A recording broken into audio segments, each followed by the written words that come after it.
먼저 시간에는 강행 규정 중에서 효력 규정 위반 무효를 봤습니다. 무효. 이번에는 단속 규정 위반 유효를 봅니다. 자, 보이시죠? 자, 국민주택에 대해서는 이런 입지 요건은 잘 모르겠어요. 어떤 경우에 들어가는지는 모르는데 하여간 국민주택도 임대주택하고 비슷해요. 근데 국민주택은 비교적 분양에 가깝습니다. 따라서 국민주택도 전매가 금지돼서 위반해도 유의합니다. 뭐가 다르죠? 임대주택과 달라. 그래서 임대주택 전매 금지 위반하면 무효. 국민주택 전매 금지는 유효하다 알아두시고. 그런데 이 판례는 너무 유명한 판례고요. 이 판례가 없어요. 여러분 일반 교과서 없습니다. 이게 요런 판례가 시험에 잘 나오고 요런 판례가 법과대학 교수님들 책에 실려있는 판례고 이거 리딩 케이스라고 해서요. 아주 많이 나오는 판례가 있어요. 법대에서.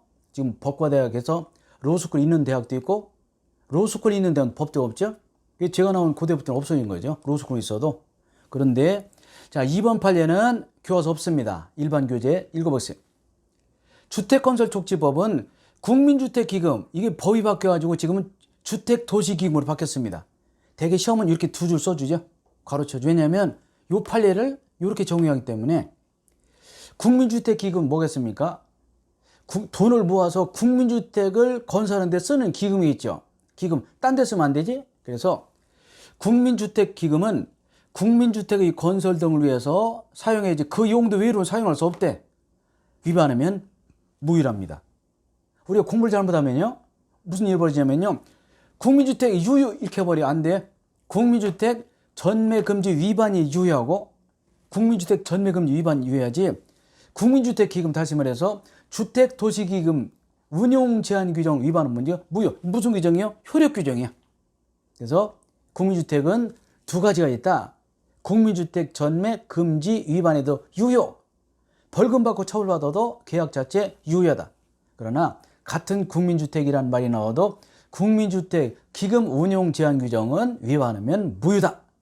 그래서 국민주택에 나올 때 이건지를 구분하실 거. 다만 국민주택 기금이 지금은 법이 개정되어서 주택도시기금으로 바뀌었기 때문에 같은 말인데 자 보통 시험은 이렇게 두 가지 다 써주니까 국민주택 전매 유효, 국민주택 기금 운용 제한 규정 무효다 이렇게 보시면 되겠네요. 여기는 단속 규정, 얘는 효력 규정 이렇게 되어 있고요. 자, 아까 배웠죠? 중간생각했던 게 뭐라죠? 다른 말로 미등기 전매. 시험을 뭐라고 하냐면 요 앞에다 탈세 목적의 이렇게 써줘. 탈세 목적 그러면 나쁘지? 원래 미등기 전매는 탈세 목적이죠. 탈세 목적인데 이게 이제 저는 이거 굉장히 많이 봤습니다. 주변에서 많이 봤어요. 미등기 전매. 그렇다고 뭐 제가 뭐 고발하고 보는 건 아니지만 굉장히 많습니다. 폭탄 돌리기라고 그래요. 이게 이제 가불병 스트레이트로 등겨 넘어가지 않고 가운데 몇 년 낍니다. 그래서 계속 폭탄 돌리다가 너무 오래 가지고 있는 친구는 터지면 죽어. 그러니까 빨리 차익을 조금 먹고 넘기거든요. 이게 굉장히 많습니다. 잡기도 어려워요. 그러나 법적으로는 중간생각 등기는 나중에 자세히 배우죠. 위반해도 유효하다. 단속 규정. 언제 무효라고? 허가구역 내 무효. 허가구역이 그렇게 많지 않습니다. 그런데 하여간 중간생각 등기는 다른 말로 미등기 전매로 하고 미등기 전 원칙적으로 유효하다. 의리 처벌받습니다. 그러나 병은 취득하고 그런데 허가구역내라면 이 계약은 뭐라고? 무효다. 그래서 역시 중간생각 등기는 원칙적으로 유효 단속 규정 위반하면 무효는 효력 규정이다. 언제 무효라고? 허가구역 간단하죠. 여러분 기출문제 보시면 수도 없이 나왔죠. 이런 거 놓치면 안 돼요. 진짜 떨어질 각오 해야 돼. 이런 문제 나오면 이거 놓쳤다. 실수도 할 게 있어요. 그러니까 웬만한 것은 뭐 우리가 아는 것은 반복해서 보기 때문에 안 틀리는데 이런 데서 실수하면 진짜 1년 더 고생하셔야 돼요. 금방 못 푸습니다. 이런 거 실수하면 아주 그냥 주는 문제거든. 누구 말로요? 교수님들이 문제 그냥 받아먹어라 이렇게 던져주면 거기서 깔려 죽는 사람이 있다는 말이 나와요. 대비를 안 한 거예요. 그죠? 그래서 문제 던져줄 때 얼른 받아서 내 것을 만들어야 되지. 준비를 하고 있어야 되죠. 던져주는 문제에 맞아 죽으면 그게 되겠냐고 그게. 그래서 이 중간생각 등기 유효. 요게 이제 4번도 중요한 판례죠. 중개사 등이 중개인과 직접 거래 이것도 많습니다. 아파트 주인이 집 팔아주세요. 특히 이제 서울과 지방 마냥 자기가 지방에 있는 아파트를 팔아요. 서울에 있는 아파트 주인이 수원에 있는 아파트를 팝니다. 대개 시세 알죠? 그럼 이제 한 달 전까지 수원에 갔다가 뭐 수원에서 이제 서울로 이사 왔습니다. 근데 수원에 아는 중개사를 통해서 아파트 팔아달라고 그래요. 그게 만약 5억짜리야. 그럼 이제 한 달 전 시세 5억이니까 지금도 되게 5억이겠죠? 얘기합니다. 아이, 박 사장님, 아파트 팔아주세요. 5억에. 근데 중개사는 알고 있어요. 수원에 어떤 일이 있어가지고 시세가 올랐습니다. 5억 5천. 5천 올랐죠? 그럼 자기가 5억에 사버려. 이것은 안 돼. 왜냐면 5억 5천도 5억으로 내놔도 5억 5천에 팔아줘야 돼. 그런데 중개사가 욕심이 나가지고 좋은 물건 내가 사버려야지. 이걸 어려운 말로 자기 거래라고, 자기 거래 대리해서 이런 경우도 위반하면 유효합니다. 단속 규정이에요. 물론 중개사가 처벌받겠지. 그래도 무효난이라는 것.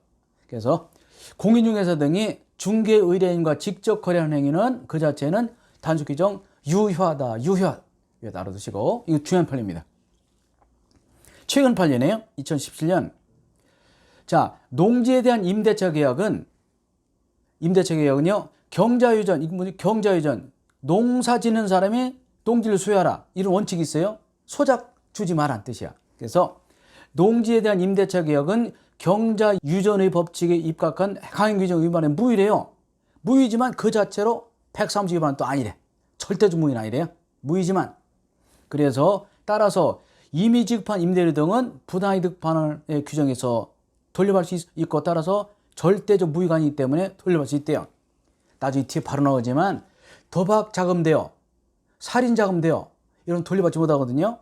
절대적 무효는 돌려받지 못해요. 불법은 임급이요. 반사회적 법률은 돌려받지 못해요. 그런데 이 농지 임대차 계약은 금지돼서 하지만 무효. 그러나 무효를 하더라도 절대적 130 위반 아니기 때문에 여기 나와 있듯이 이미 지급한 임대료 등은 돌려받을 수 있어 있다.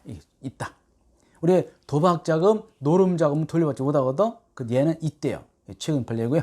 특히 중요한 것이 4번 판례와 5번 판례다. 4번 판례. 그래서 보시면 이 날짜 써 있죠.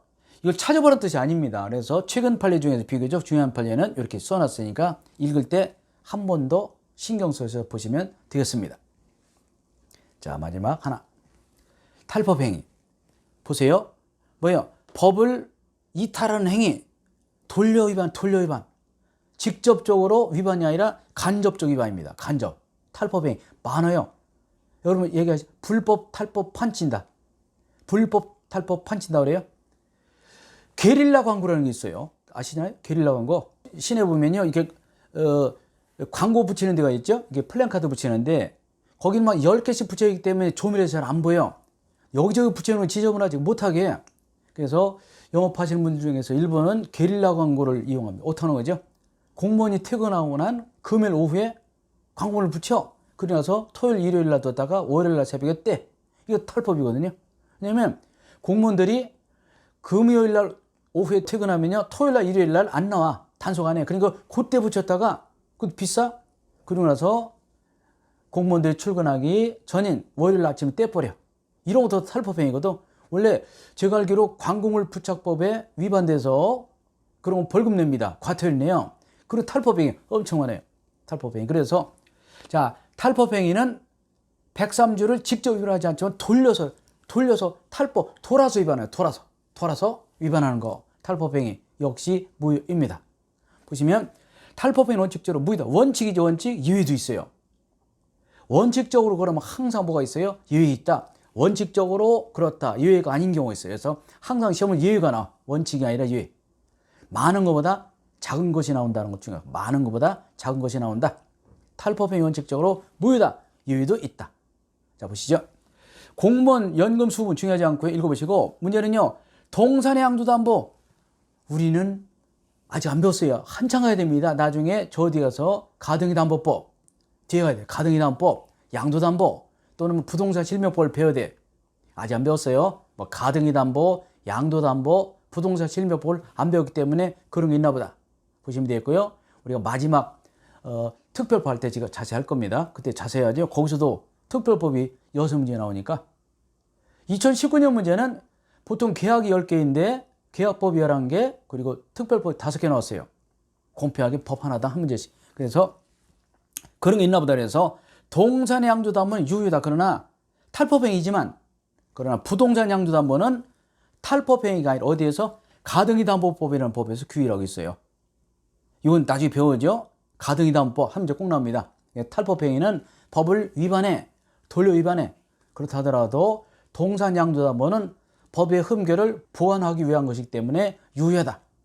유효하다. 동산양도담보. 그러나 부동산양도담보는 탈법행위가 아니고 우리나라 가등기담보법에서 적법하게 인정되고 있는 것이다. 양도담보가 뭡니까? 어렵죠? 가등기담보요? 어려워요. 양도담보, 가등기담보는 나중에 자세히 배웁니다. 그래서 그런 게 있나 보다. 양도담보는 탈법행위로 인정되어도 유효하다. 법의 흠결을 보충한다. 가등기담보는 부동산에 인정되기 때문에 부동산 양도담보는 가등기담보법에 의해서 규율되는 탈법행위가 아니다. 적법한 행위다. 가등기담보법이 규율한다. 보시면 되겠고요. 그런데 가장 많이 나오는 것이 이 3번입니다. 국유재산 사무. 엄청 중요하죠. 엄청 중요하다. 그래서 제가 예전에 하도 이 얘기를 많이 해서 별명이 엄청 중요하다. 엄청 중요하다. 어떤 데는 별명이 1.4배속이에요. 1.4배속. 그때만 얘기하죠. 제가 공주 사람이거든요. 말이 빨리 얼마나 빠르겠어요? 그래요. 근데 말을 천천히 하면요. 되게 주무십니다. 긴장도가 떨어져가지고. 막 스펙타클하게 해야 여러분들이 수업을 듣게 되지. 이게 말이 좀 느슨하면요. 사람들 쳐져요. 그리고 진도 때문에도 그래요. 진도. 예전에 제가 학교 다닐 때 배너 같은 것은 3시간 반, 4시간 하면요. 2시간 영화보다 또 쉬잖아, 조금. 응? 근데 수업을 그렇게 해봐요. 지루하게. 그럼 못 듣습니다. 그래서 지금 좀 빠른 면이 있지만, 그러나 이것은 반복해서 보시면 되겠고요. 반복해서. 이것도 빠르게 하는 거 아니죠? 빠르게 하는 거 아닌데, 하여간, 요 국유재산 사무 판례는 엄청 많이 나왔어요. 자, 봐. 내가 서울시청 공무원입니다. 국유재산을 관리합니다. 서울시 재산 등. 근데 내가 서울시 땅을 팔아요. 굉장히 노른자의 땅이고 좋은 땅이야. 그러면요, 내가 서울시의 노른자의 땅을 일반 시민에게 팝니다. 그러면 사는 사람은 대박이죠? 누가 사? 지가 사요. 이게 탈법행위야. 직접 못 사요? 누굴 통해서? 아버지 이름으로, 형님 이름으로, 동생 이름으로, 친구 이름으로 사. 돈은 지가 되고. 탈법행위, 무효입니다. 그래서 나중에 보시면 이 말 나오면 무효 볼 거 없어요. 국유재산 사무에 종사한다. 이 말 나오면 무조건 무효입니다. 탈법행위로서. 그죠? 국유재산 사무에 종사하는 직원이 공무원이겠지 뭐. 공무원이 자기 이름으로 땅을 못 사니까 누구 이름으로? 형님, 동생 또는 뭐 아버지, 친구 이름으로 돈 대주고 삽니다. 이게 탈법행위예요. 걸리면 무효다. 이게 중요하죠. 그래서 이 국유재산 판례가 나오자마자 아주 유명한 판례죠. 탈법행위. 여기 보시면 이 내용도 무효. 그럼 요 중요해야 되죠. 동산양도담보는 탈법이지만 유효. 부동산 양도담보는 탈법행위가 아니다. 가등기담보법이라는 법이 규율하고 있다. 그리고 국유재산 사무 판례는 무효다. 탈법행위다. 보시면 되겠고요. 여러분 나중에 시험 칠 때는요. 이 말 보시면 그냥 무효입니다. 이렇게 있는 거죠. 이 말 보시면. 아니 강의가 뭐 저문양이냐? 예, 이문양으로 강의 여러분부터. 자세 설명하면 생각이 더 안 나요. 그래서 나중에 이제 기계적으로도 키워드 나오면 국유재산 사무 탈법 뭐 이렇게 가야 되지? 읽으면 안 돼요. 읽어야 내용을 알 수도 없고 또 읽어도 똑같은 내용이야. 항상 앞과 뒤가 중요하죠. 국유재산 사무 무효. 가운데 바뀌잖아요. 이 말 나오자마자 이 중개사 시험은 이렇게 2줄밖에 안 된다는 게 전부. 이게 딱 2줄이에요. 여기가 무효, 유효로 바뀌었을 뿐이요. 그래서 이 결론 외우시면 되겠습니다. 처음 하시는 분들은 판례 어렵지만요. 조금 지나시면 판례가 오히려 쉽습니다. 보시기 바라고요. 여기까지 하겠습니다.